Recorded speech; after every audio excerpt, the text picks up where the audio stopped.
Welcome into the football show brought to you by KG Law Firm. If I had a brown bag, I'd be wearing it because the Giants did it to me again. For our audience from Detroit, welcome. Stress-free football was back. If you're joining us from around the country, settle in. 45 minutes of good football talk. We get you to Sunday night. Cookies, how you doing, buddy? Good. This is becoming a fun ritual. Thanks for hanging out with us again this week, guys. Yeah, fun ritual. It's kind of like Brian Daboll using the fan base as a bidet. But we'll get to that later. Sorry for the visual. 5 big things brought to you by KG Law Firm. I want to start with a question. And I thought it was the most impressive performance of the day. The New England Patriots is a Super Bowl team. They go to Tampa. They've now gone to Buffalo and won. They've gone to Tampa and won. Think about the checklist, Jim. They've got the quarterback. They've got the defense. They've got the coaching and the offensive coordinator in McDaniel. This is starting to feel a little bit like, what was it, 6-7 years ago, Vrabel had Ryan Tannehill in the AFC title game. I wanted your opinion on it because I think the most effective way to do this is when you have a bias like I do. I love Drake May, and the Pats were my sweetheart preseason pick.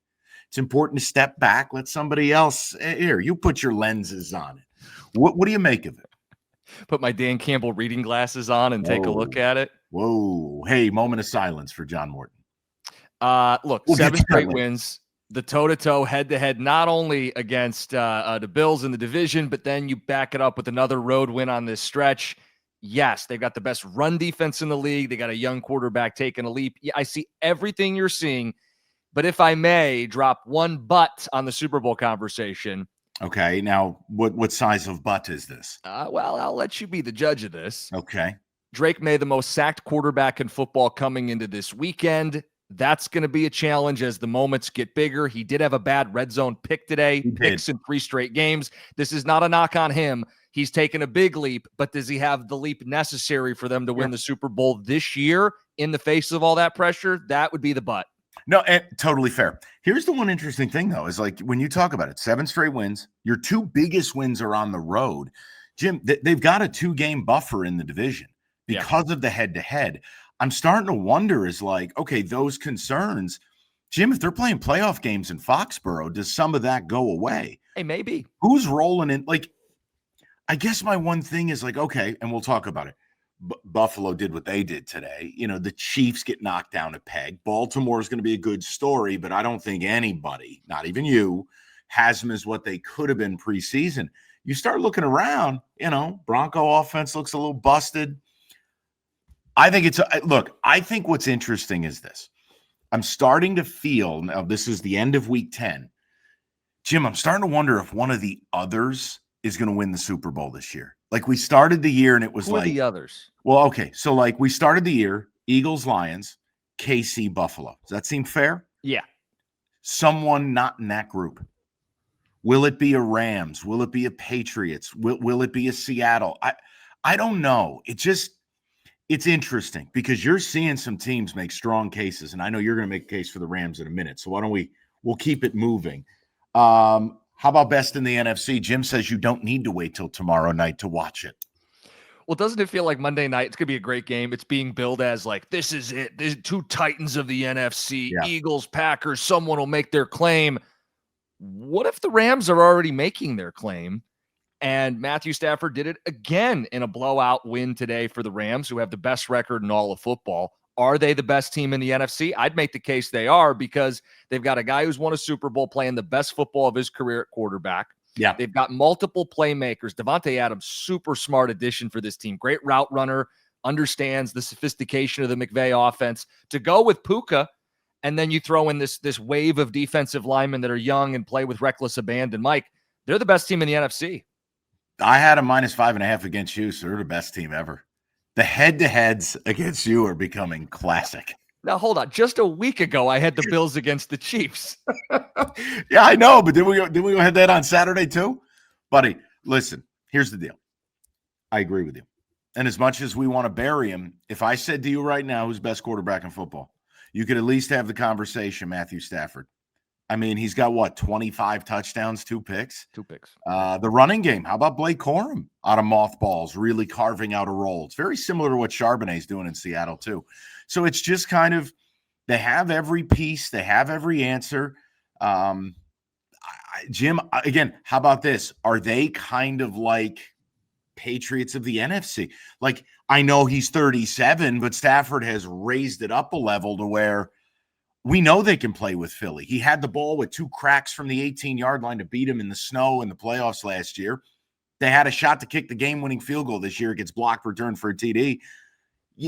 I don't know. They've played with the Lions, clearly. A couple of OT classics there. Jim, I have no problem if you want to tell me they're the best in the NFC. I don't. Yeah, look, week-to-week league, but, man, they look like they're playing better than anybody in the NFC. And the only other team, you mentioned them there, Seattle, they're going to play one another next week, so we're going to get to see it. Yeah, see, that's and again, whether it's Rams, Seattle, Bucks, you start to wonder, is like, will one of the others rise up and do this year? We'll get to Seattle a little bit later. And I know, look, it's a lot like the Lions. You play a less than stellar team. Part of it is, job well done, right? Hey, go business trip, do what you got to do.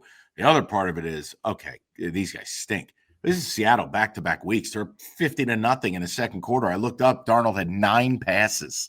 They were 35-0. I want to go to number 3. This was just kind of, it's a reminder. Last week, the Lions got taxidermied and put on the wall. This week, it's the Buffalo Bills' turn. We talked about, I'm so mad at myself that I didn't have the testicular fortitude to play this game, but we talked through it on the podcast. I said to you, this is like the IHOP flat as a pancake spot of the week. Buffalo off that high. You're going to go. They know Miami's utter dog shit. They're going to go on the road, and you're like, why is it only 8.5, 9.5? I never expected what I watched, but Buffalo was flat as hell. And if you do that in this league, you're going to get beat. Packers against Carolina 2 weeks ago. You got an entire wall of these big bucks taxidermied up there. That's what happens if you don't bring it. And for Buffalo, I don't know, man. And Kincaid, by the way, got hurt. Did you see that today? Yeah. He's become vitally important to what they're doing. Hamstring. He grabbed it. He had to go right out of the game. Probably out a couple of weeks. I'm a little nervous with Buffalo. I really am. I wanted your take. Well, what kills me is the schedule sets up for them to go be the 1 seed, right, before the season started. And the centerpiece of that was beating Kansas City, right? Yeah. Well, they did the hard part. And now they don't do the easy part well. They give it right back the very next week. And, Mike, you say flat-footed. They gave up multiple explosive touchdowns, right? It's Waddle for damn near 40 yards. It's Achane with a 50-plus yard run. It's one thing if you make Miami dice you up 8 yards of play down the field. But when you're giving up big explosives like that, you're not locked in. And that's as clear as day. After beating Kansas City, they weren't locked in. No, and Allen tried to put him on his back. He tried to do the hero routine. At one point, there were 3 snaps in a row. I swear he ran 100 yards to complete like a 6-yard pass. There's the one play where he gets up to the line of scrimmage and then doubles back and then runs all the way back around into the pocket. Yes. That was like a 3-game series where any normal human is throwing up in a garbage can. Yep. But look, this is the league you play in. If you don't bring it, you're going to lose. And it's just a reminder of like every week you're going to see something and go, how? I want to get to the next one, which is what I have called the give up index. There is a classification of quarterbacks in this league, and we'll still cover some of these games later. But there are some quarterbacks in this league where I just think you have to break glass in case of emergency and you have to get out of the business of this player. May I? Yeah. And no, Jordan Love's not in this, you hateful son of a bitch. I'd like to start out with Trevor Lawrence. I can't take anymore. His body language sucks. No, that's not hot take sports radio. Let's be adults now, okay? He walks around like he doesn't give a shit. There's no fire. There's no emotion. He makes losing plays. Can't close games out. Look at today. You're up against Davis Mills by 3 scores. You can't lose that game through an asinine interception. You're throwing a crossing route. How are you floating this? Backer undercuts it. Sure, it's a one-handed pick. It's because you gave him an opportunity to do it. Jags, to me, you got to get out of Trevor Lawrence business. True or false? True. I mean, I haven't looked up his dead money. Good luck. Hey, man, I know. None of this is the same with all these guys you're going to bring up. Okay, well, then let's get to a guy who was put on IR for an old person, Kyler Murray. Yep. He will not be the Cardinals quarterback next year. True or false? Okay. Correct. Truth. Where is a landing spot for him?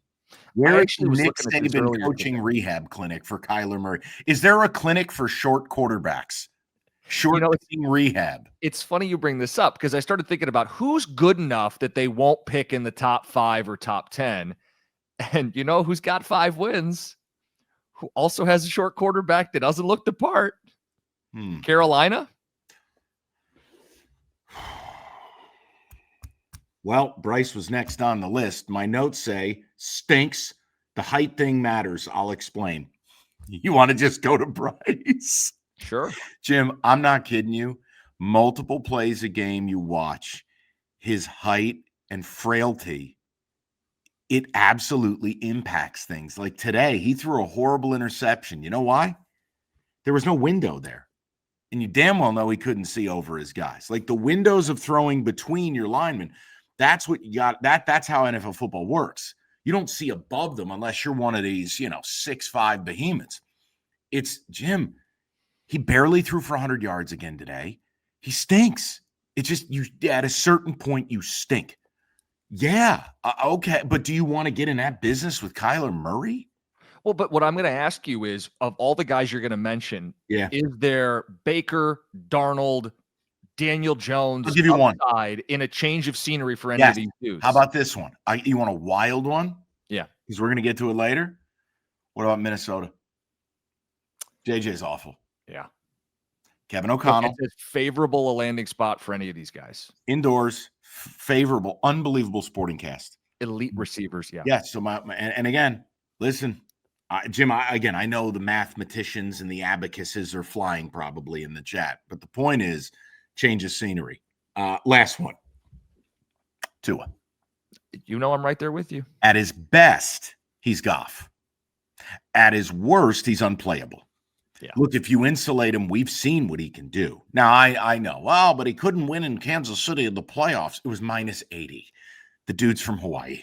But, like, Miami, like, where are you going? This is going nowhere. Yeah. You got to do a business. Yeah, no, his contract, I think, is movable after one more year, which sucks. Okay.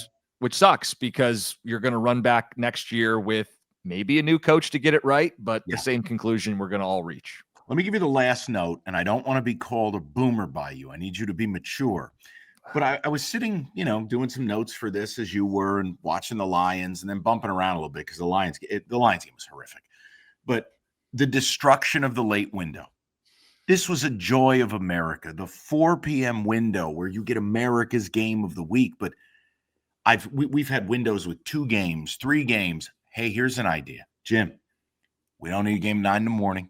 We don't need the game on Thursday night. Don't we want the game on Sunday where most of us, not all of us, most of us are home on Sundays and you have an ability, you got your best shot to watch a little football. Jim, they're killing the late window. I mean, at one point we're bouncing around between 40-10 San Francisco, 50-3 Arizona, and the Lions dropping a bomb on the Commanders. What do we got? What we got?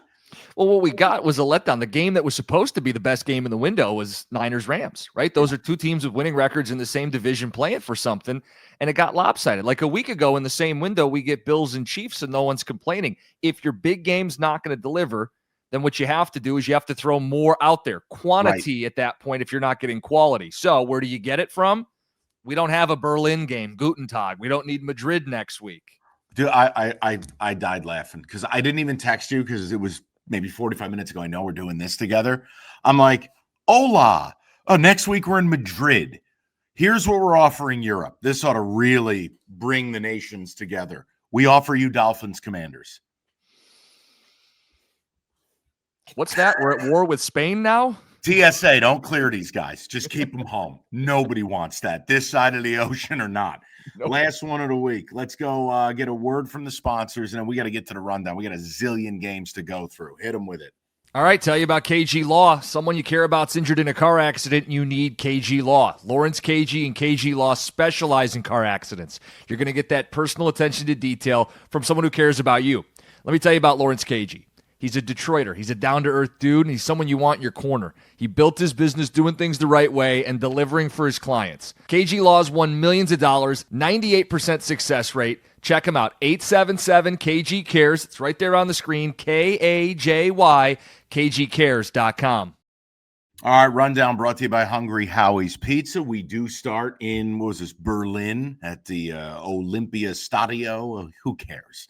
But it was a really good football game. Colts 31-25, because if there's a way to lose, Atlanta will surely find it. Like the car keys that you know are in your house, they will search and they will find a way to lose. Get a lead, give up an 83-yard touchdown.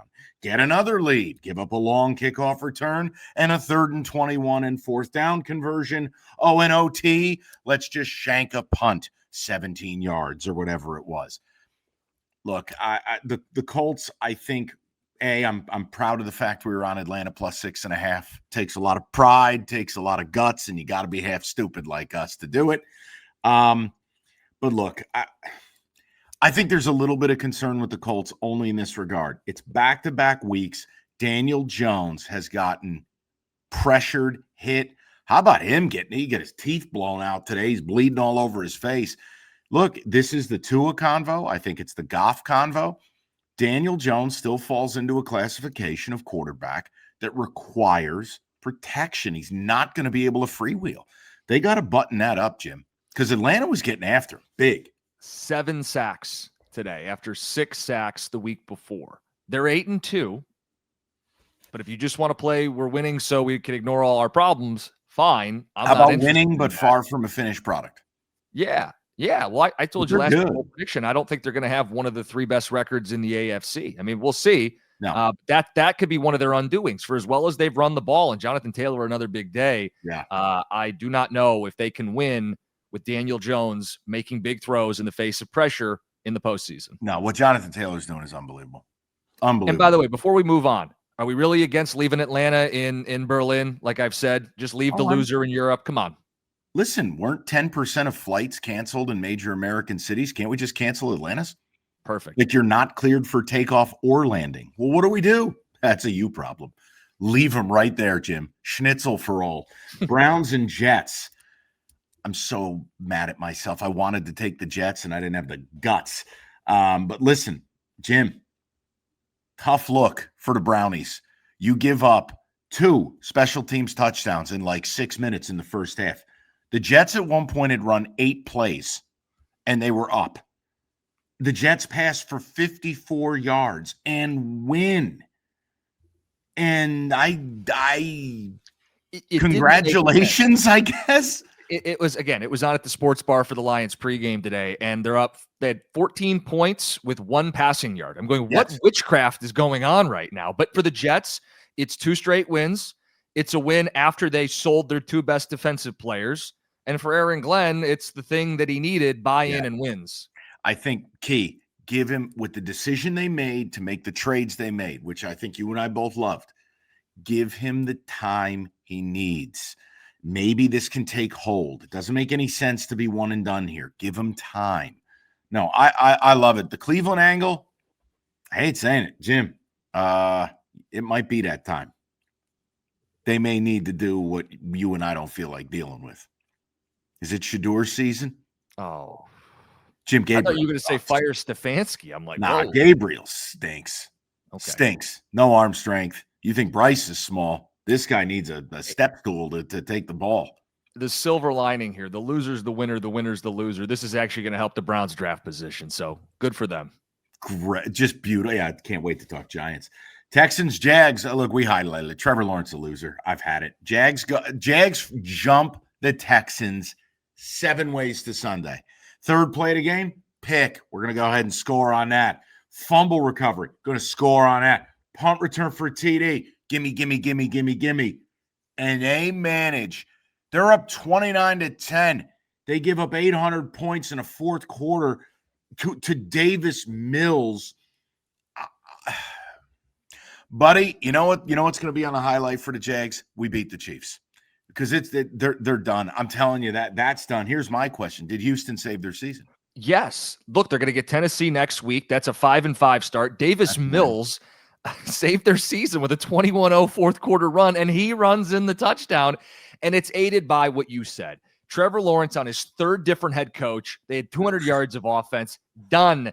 Dud. I don't know about the finances. Bust. Move on. Done. You got to find a way. Bears, Giants. Where do you want me to go? I mean, Jackson Dart completely outplayed Caleb Williams, and Dave Hall was insistent on getting him killed, and he ran him again, and then he ran him again, and he ran him again, and again. Concussion, he leaves. Idiot, weirdo Russell Wilson comes in the game. And what happens? Shane Bowen decides he's going to fuck my Sunday, just like he's done basically every week. The Giants lose their fourth road game, went up by 10 in the fourth quarter this season. Say that again for people. The fourth road game this year when they had a lead of 10 or more in the fourth quarter. This is now the 11th straight road loss for the franchise, which now sets a new record for futility that only my father told me about in the 70s. What else do we have here in the notes? Let's see. Oh, yeah, the Bears won the game. But I don't really – oh, here you go. Jim, note by you. Cowboys, Broncos, and Bears. The Giants had a 92.3% win probability, 99.3%, and the ever-popular 96.9% chance of winning. And Brian Daboll has lost all of them. And you write to me, the odds of that happening are 1 in 60,000. I hate you. No, look, here's the only positive. That was passed along to me by a listener of the show that insisted I get that to you. So I'm glad you saw it. I appreciate it. And I'm not going to go yelling and screaming. The positive for me, the Giants are going to be the most attractive job available. Why? Jackson Dart.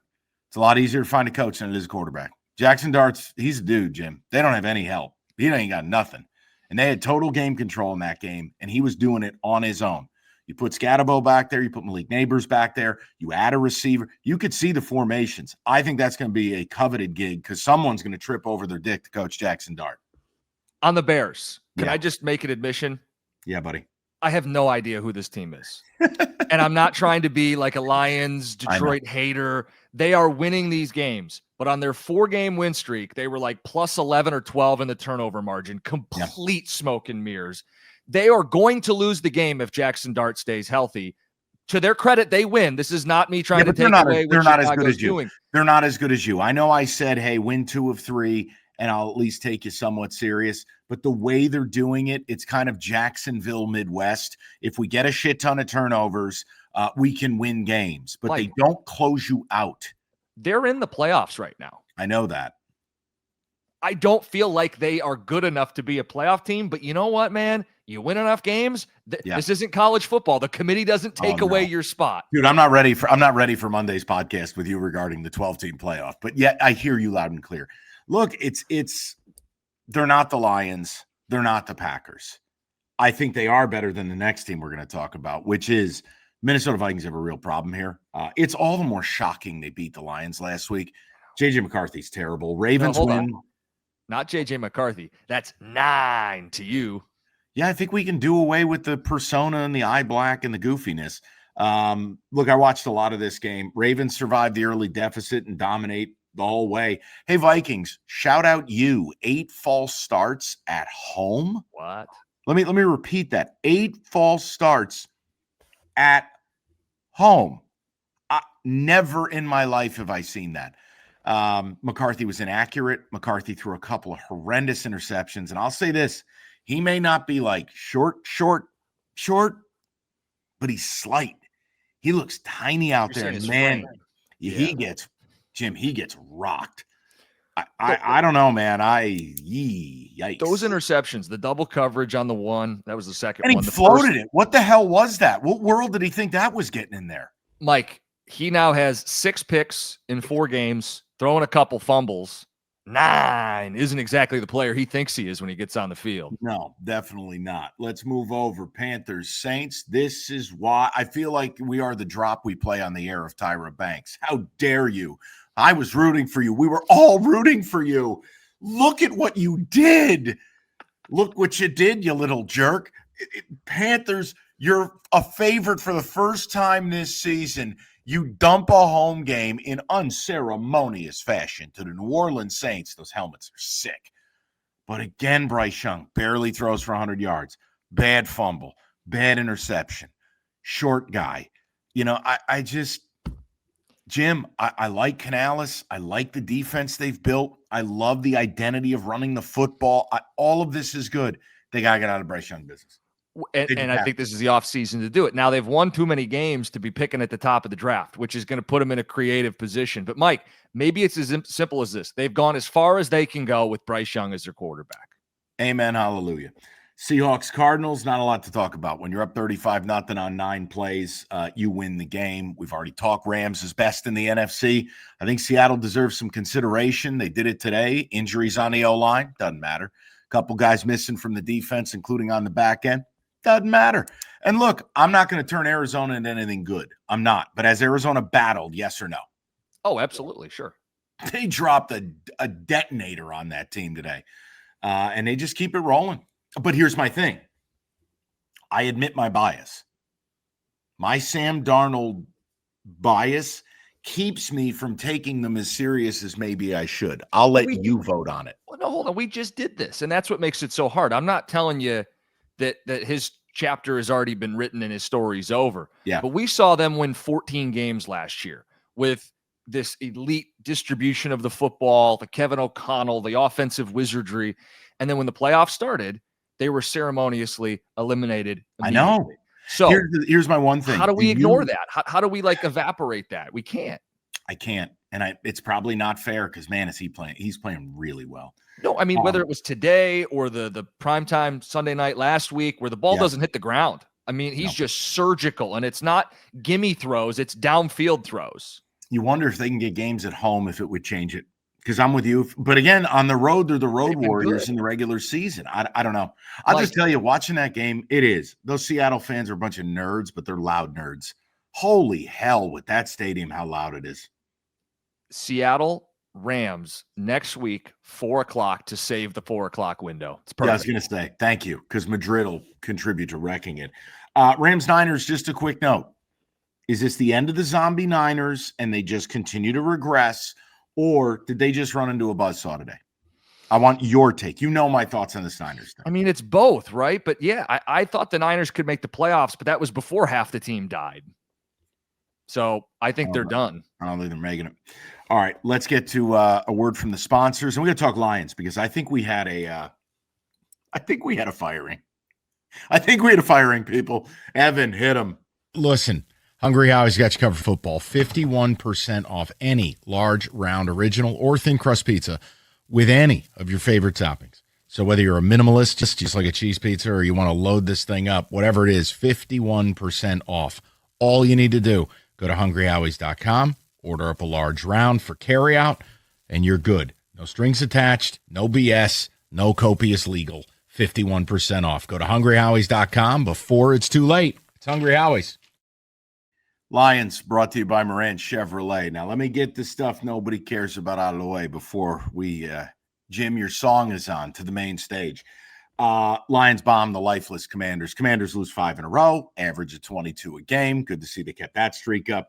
They were not interested in being here today, and the Lions went, thank you. Then we're kindly going to chop you up in 800 pieces and put you away. Job well done. Better job by me. Immediately, my phone exploded with, bro, is Campbell calling plays? Which, first of all, is a PSA. Yes, I'm aware I'm the sports person in your life. You know what, guys? We could do without the text. I think it's pretty clear when Dan Campbell goes from He-Man to school principal with the readers, and he's holding a play sheet that also doubles as an awning for an old couple in South Carolina, he's calling the plays. Then they confirmed it where it's like, well, we wanted to change some things up. Yeah. That's like a guy cutting off his arm and saying, well, I woke up wanting to change it up. No, it's permanent. You basically fired John Morton. You sit in the booth and do busy work. You're Milton from Office Space. Jim, this is your world. Do you agree with that summary of what we watched today? Yeah, and how can you not agree with the choice, the decision, when it yields results like that? Mike, they scored on every drive of the game. It was a return to the Lions standard, right? You can say that's the opponent and the Commanders are no good. This was predictable for the Lions to bounce back, but to do it the way they did, running for 200 yards, Goff sacked 0 times, J-Mo involved naturally, organically in the offense for 100 yards, and they were in control from start to finish. No, they didn't beat the Eagles, but they did get back on the horse, build a little confidence, build a little momentum. And if this is the change, Dan Campbell's in control, all for it. Yeah, it is. Look, we took a lot of calls this week of people wanting to fire Morton. And I tried to be the voice of reason and said, look, give me the next 2 weeks. Let me see Washington. Let me see Philly. I thought the Philly game would be the off-ramp. But if this isn't a firing or whatever you want to call it, I don't think John Morton going to be here next year. And I salute Dan Campbell for one reason. Your ass is in the jackpot now. Everyone knows you took the play calling from this guy. You can do the aw shucks bullshit and collaboration, Mike. It's a team effort. Collaborate this. No, you but took the play sheet, you called the plays. But Dan is good about how he messages things to his team. And Mike, here's the key. There was weird messaging during the week. For 2 weeks in a row, if you ask me, John Morton doing the I failed JMO routine. No one cares. Win football games, score points.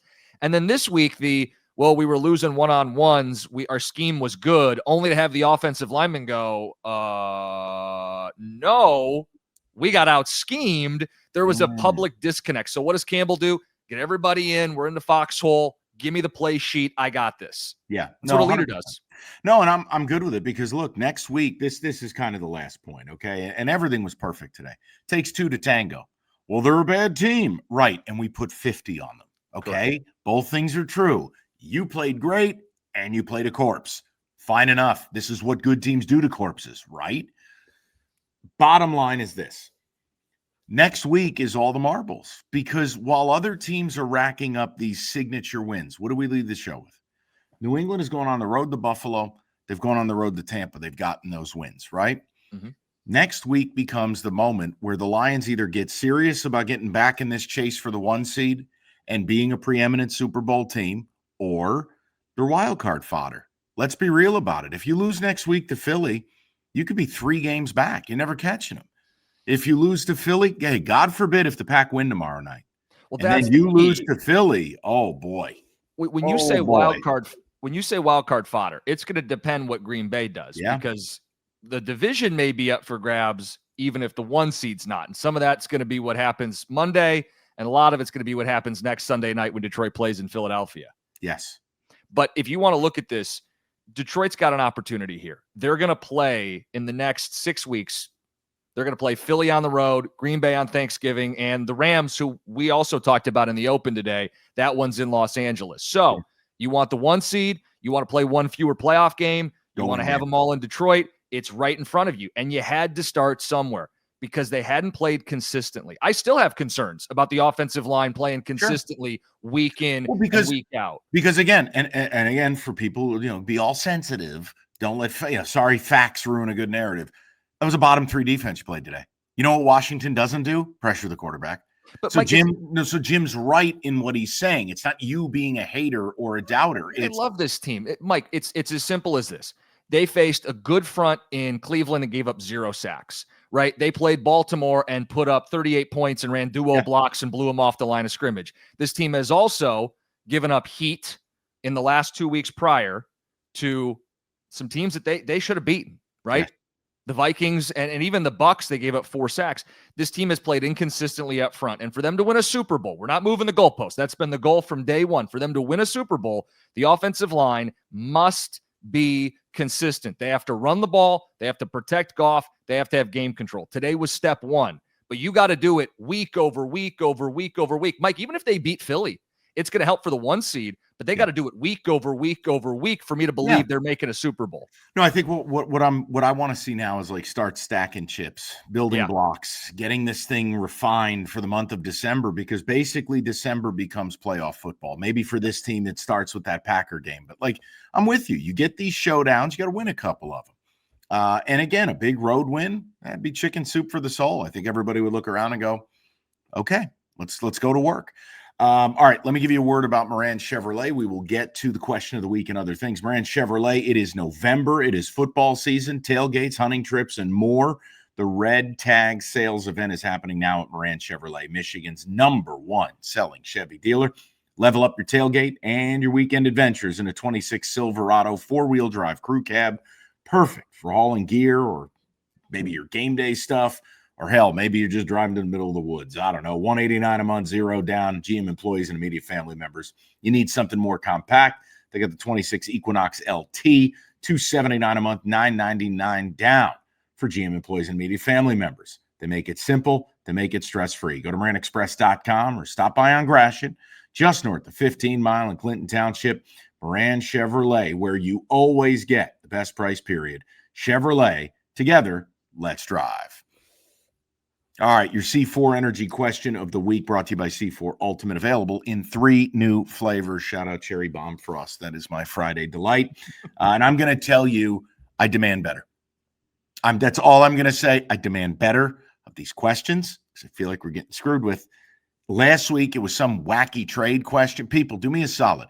Don't knock out a deuce of like Mad Dog 2020 at the 7-Eleven before you scan the code and send the question, okay? Don't siphon a bottle of Boone's Farm before you scan the code. This one is from Todd and Troy, who clearly was a 6-pack deep. Jahmyr Gibbs averaging 5 yards a carry. Is he the future of the Lions offense? What are we doing here, Todd?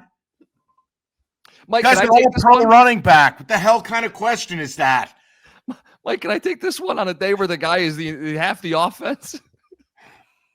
Mike, he's not the future. He's the present.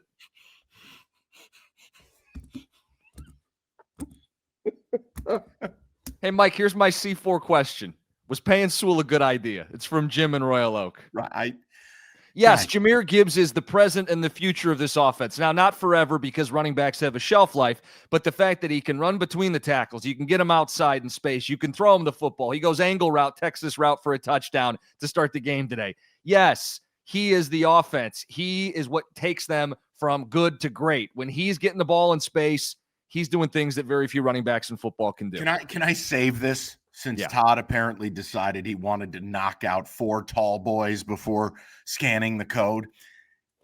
The fact that Gibbs is Gibbs, do you think this is David Montgomery's last year with this team? No, I don't. Contracts kicking in, they've had a fun time. I'm asking. No, because they play a 20-game season and they value. Okay. Gibbs could be a guy that has 2,500 all-purpose yards if he didn't split or share touches, but they value getting to the finish line, and that's why Montgomery's in there to help soften up a defense and keep Gibbs fresh late in the season. I could take a kid in the 4th round and do it a lot cheaper, right? Sure. I'm just asking. But I need you to understand, the way Dan Campbell talks about David Montgomery is not how you would talk about any old running back in the 4th round. Like, they view him as an identity football player. And by the way, he gets more touches inside the 10 and the 5 than even Gibbs does. He plays a role on this team. He's not going away. All right. People, again, no drinking and scanning, okay? Let's elevate the menu a little bit here with the question of the week. Let's get a word about C4 before my head explodes with questions like that, and then we'll get to the Sunday night preview. Sound fair? If you have a question for us, get to a participating 7-Eleven and look for the QR code at the C4 Energy display or on the cooler. Scan the QR code and ask the question for a list of participating 7-Eleven.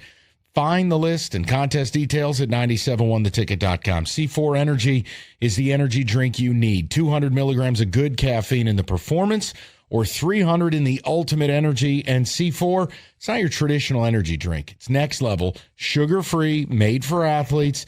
They don't fill it with junk. And C4 just rolled out their Jim Costa approved Jolly Rancher flavors, and they study everything. And a bunch of things I can't pronounce are in it, but it's all good. C4 Performance Energy or the Ultimate Energy at 7-Eleven. And remember, if you got a question, get to a 7-Eleven, find the QR code at the C4 Energy display today. Also, don't be high and drunk when you send it. Okay, so Crocodile Cloth brings you the Sunday night preview for a game I'm actually excited to watch. Chargers laying 2.5. They welcome in the Steelers. This feels like such a trap. Jim, I feel like we are walking into a nightmare. How are the Chargers favored in this game? Joe Alt is dead. Every tackle they have is dead. Bobby Hart, who they got off the couch, is dead. Against this Steeler front that apparently woke up last week, they just bombed the Colts, and the Chargers are casually laying 2.5. What am I missing here? Help me. First things first. This is low-key a playoff eliminator.